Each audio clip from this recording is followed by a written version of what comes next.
with that, we'll go straight into the goalies. Yeah, no, I was Joey gonna say Daccord, goalies are like the Oh cornerstone of yeah, a I was about to team. say let's do a whole goalie episode. Let's just we make we this the could goalie podcast. Oops, we all could. goalies. Mickey Coco, if you want to look at future goalies, had another win in Coachella Valley tonight, so that's fun. Future the goalie position, ideally, but yeah, no, I mean, I'll have to pull one of them up while I throw it over to one of you guys, but it's been nice to get Groovy these games because at morning skate before this Lightning game, typically my tools and like checklist to see who's going to start because everybody really posts the first off the ice, but there have been times where that's not the case, where the first off the ice isn't the starter.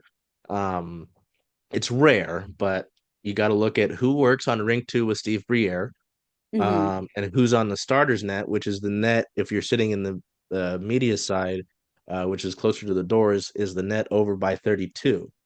If that happens, they're like foolproof the starter, and Gruby was the guy who did that. And some of the other media folks were like, "Oh, why are you starting Grubauer tonight?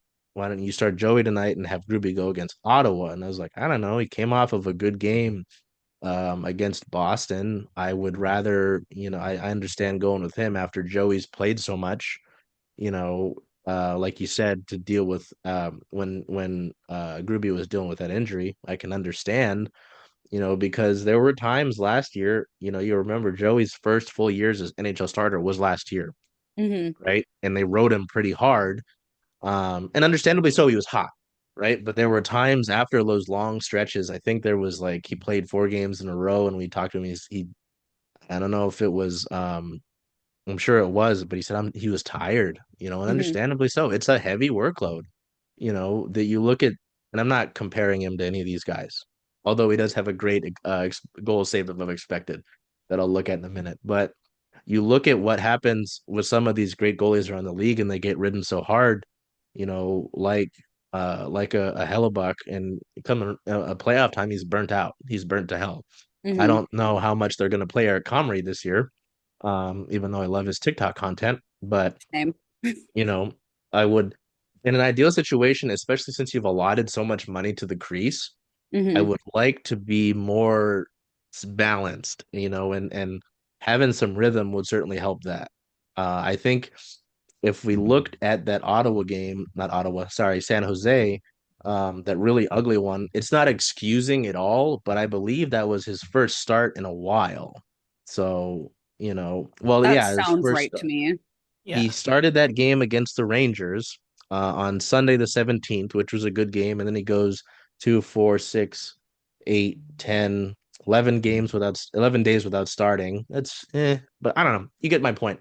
Um, we'll go reverse this time. Jade, what have you seen goaltender wise from this tandem, and just your general thoughts on it? Because yeah, it's obviously since this franchise began, it's been a hot topic. Yeah. Obviously Joey is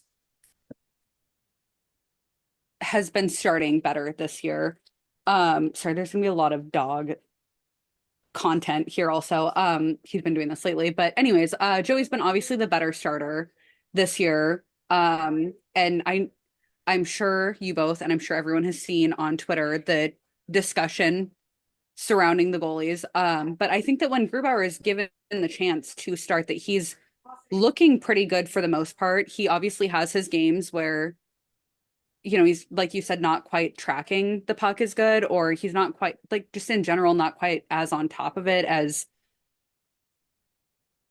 the fans are expecting, or people watching the game are expecting. But I think that when he's given the chance to start, he does usually look o- okay at a minimum. And especially coming off of that injury at home, in my opinion, he's looked a little bit better since then. Is kind of the Yeah. I gist of it. also I was gonna say I can go on and on about Joey and how great he's looked all year, and but Grubauer needs a little bit of praise also. So, I also like talking about, people being confused of why he started against the yep. Lightning. You can't build a goalie's confidence if he's only playing the easy games, right? That's what So I said the other day too.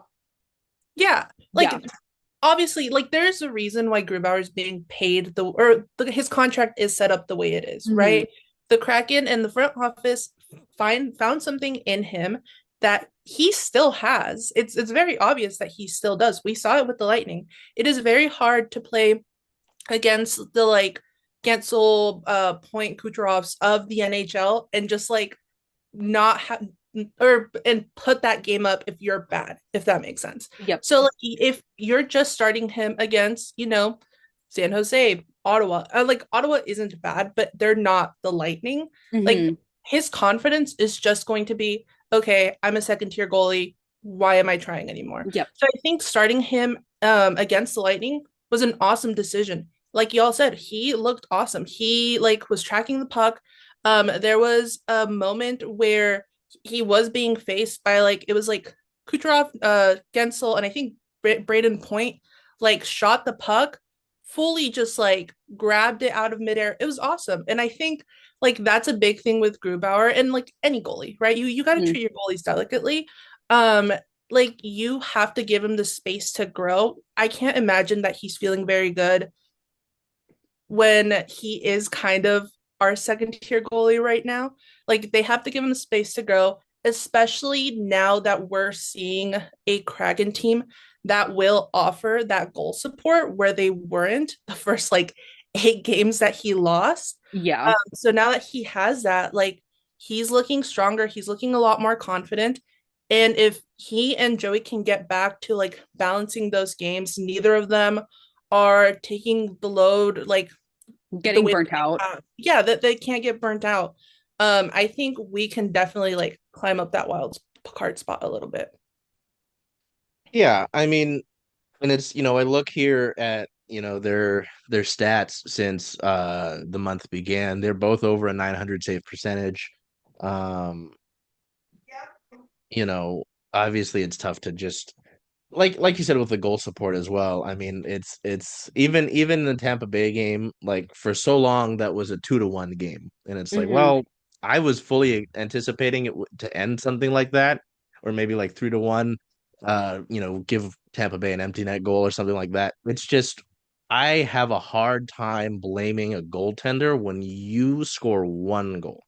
Yep. Like, That's how you I felt the know, entire game because I was sitting there, we got on the board first and then mhm. Tampa scored and then Tampa scored again. And then I was like, okay, not feeling really good. And then there was a couple, I don't know, there was a couple shots that I was like, that's a little bit sloppy, but all right. If it makes it in, cool, that's a good goal. But Sure. it was the whole game felt a little bit that specific game felt kind of sloppy and um honestly, the only way that I can describe the third period was that the team was asleep and Grubauer did his best to Yes. Yeah, defend a sleeping team. Yeah, it was a game. It was a game.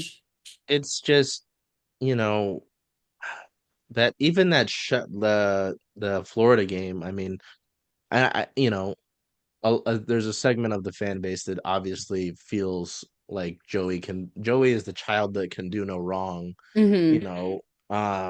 So like that 2-1 shootout loss, they're like, oh well, Florida's a good team, and it's like anything outside, of blame. But if you put Grubauer in that situation, I'm sure it's, oh well, if he would have saved a few more shots, you know.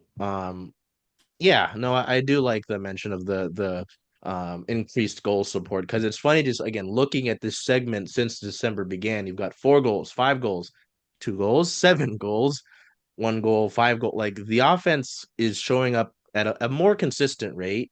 Again, I like that Sylvia mentioned the inconsistencies, because this is a 500 team, a statistical at 500 team Yep. that has been, their only consistency is inconsistent.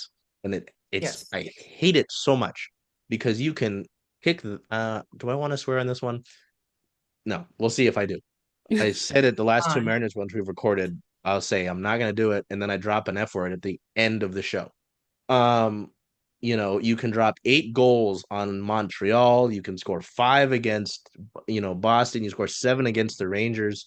You score 4 against Carolina, but then, you'll play San Jose and, 2 goals. That's all I can do. Oops, I don't know sorry. how to Yeah. score more. I'm Yep. just a little baby. Like, oh, yeah, to go with the goalies thing and wrap up there, like I think it's the consensus here that if you can have a true tandem, which you are paying them like no one else has this money dedicated to the crease, Hmm. unless you've got a star goalie, a Hellebuck, a Ottinger, how Swayman is paid now, I was right? gonna say it kind of reminds me of the Swaymark tandem last year, the way that the way that the Kraken are paying Daccord and Grubauer, and it's just not quite showing up that way, which is unfortunate. Yeah, no. So, and Sylvia even mentioned, I like mentioning the contract because a lot of people are still butthurt about that, and we're in year 4. Yeah, 4. Sorry, like the franchise has only been around for 4 years. We were in 4 of 6 of it. Like, we just have to get past that point. Like, if you Hmm. keep bringing it up, like that's great, but it's a moot point at this juncture. He was coming off of a Vesna finalist season. Like I, I'm fine with that. We do get glimpses of that. I saw it in that shutout. They got shut out at home, 2-0.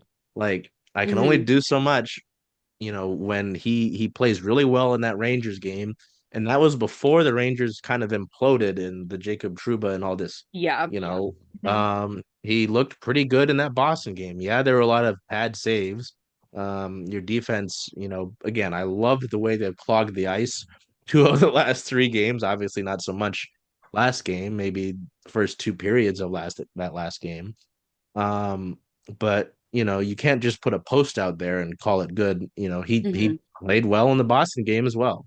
So, I've liked what I've seen from that. And like you've both talked about, getting that confidence and if you're able to be more balanced, I'm really happy with that because we'll play 4 games. You'll go on the little break here at the end of December, and then January is not going to be easy. You've got Vancouver. 2 days later, you've got Edmonton, and then 2 days later, you've got the Devils. I mean, that's not an easy stretch.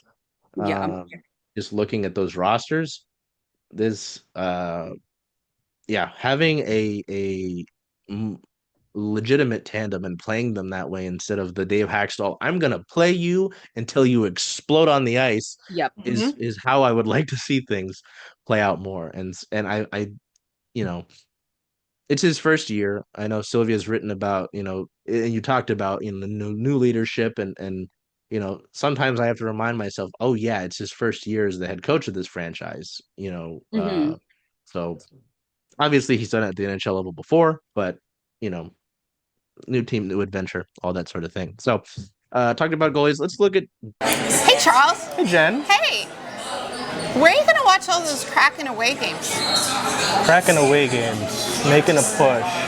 I was thinking of coming here just because Rough and Tumble is the home of Circling Seattle Sports, only if that's okay with you. I mean, I love that idea. Hope to see you here.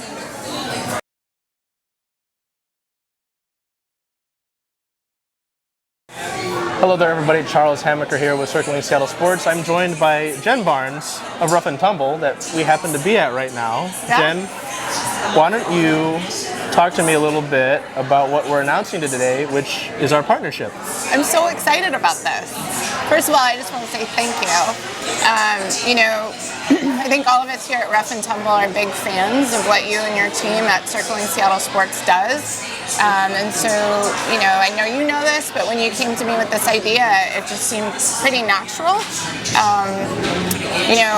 And it's not just me. I think a lot of people in the sports community in Seattle also really respect you and your team.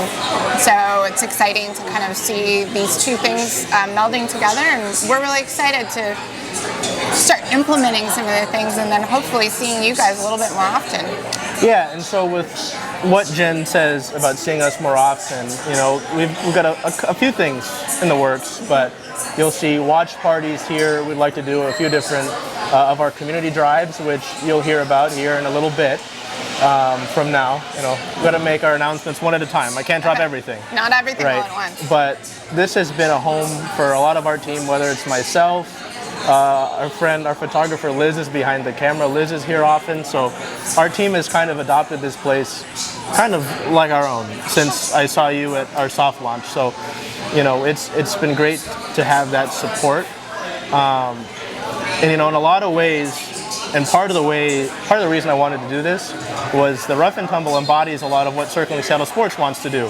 Obviously with women's sports, with the storm and the rain, but just being, having the game on, every game on. Yep. How much of that, did you see a line kind of even before this idea was mentioned when I first met you? I think it's always felt like that. I mean, you and your team were here on opening night, and you just feel like you're part of the space, so it felt like really natural. And the fact that you actually cover all of the sports really makes your group stand out. So you are always covering all the rain games, all the storm games. You'd have women's softball, you'd have women's basketball, you'd have women's hockey. We love it. So all of those things, and obviously passionate M's fans, passionate Hawks fans, and passionate Kraken and Sounders fans. So really, from our perspective, those two things meshed really well. So, you heard it from Jen herself, but this will be our home for all of these events, whether it's you can't make it to these games at home, we're always going to direct you to Rough and Tumble, and obviously the games on the road as well. All these, we're talking about the rain, they've got their schedule out finally, but this will be our home for that. Great. The storm games on the road, this is our home. Yeah. For all intents and purposes. I love it. And when I mentioned it to Jen when I first had this idea come up, I had this idea come up wearing a pink wig. Yes, you did. Ahead of Megan Rapinoe's final regular season home game for the Reign this past year. Yeah. I told her it's because I wanted this to feel genuine. Yep. I wanted a connection to feel genuine, and it does. So that's what this is. Rough and Tumble is the home of Circling Seattle Sports, and I'm so excited to finally announce this partnership. I can't wait.